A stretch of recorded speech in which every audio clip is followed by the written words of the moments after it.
Somebody left a comment on one of my videos recently saying that it was time for some more car videos. Well, our car situation has been pretty stable. And there's the Park Avenue. It's still running just beautifully. A silver Buick's right next to it. The van still needs an engine. The MG, we thought we had it sold. Now we're not sure. We don't know. Trying to find a home for it somewhere because we just can't give it the time it deserves. This thing got antique vehicle plates on it.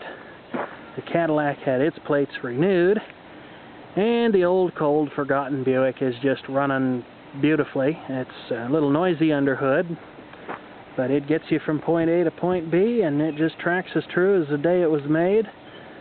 Really, as long as you don't need air conditioning, you couldn't ask for too much more. But this video is not about any of that. Instead, today I'm going to talk in a little more detail about my truck. See, I've got 76,400 or so miles on this thing. On the original factory spark plugs, wires, all that good stuff. They're rated to last for 100,000 miles per the advertising and the book and the maintenance intervals and things like that, but I don't think we're going to make it that far because I don't know what shape the plugs are in. I haven't pulled them yet, and probably won't pull them until it's time to change them because I'd rather only do it once, given that this is a V6 engine in a tight little compartment.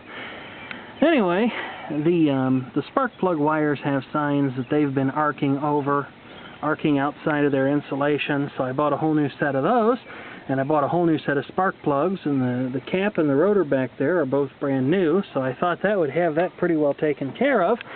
But the other night I started this thing to look and see if I could spot exactly where things were arcing at, and lo and behold, there were some spark plug wires that were arcing.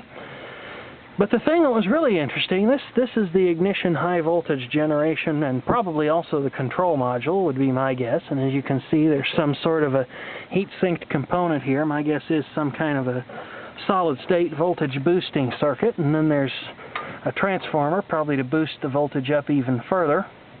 Probably some control electronics in there too that respond to the engine computer.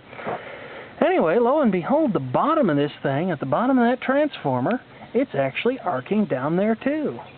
So that's pretty wild. I'll bet that piece is not cheap, and I know it didn't do that when it was new, so it looks like I'm going to have to add that to the list of things that will probably need to be replaced to get this thing's ignition system working perfectly, because the performance is definitely suffering. There are times I notice some soft misses in it at idle. There's times that it has some very hard misses in it, especially when the air conditioning is running and it's idling.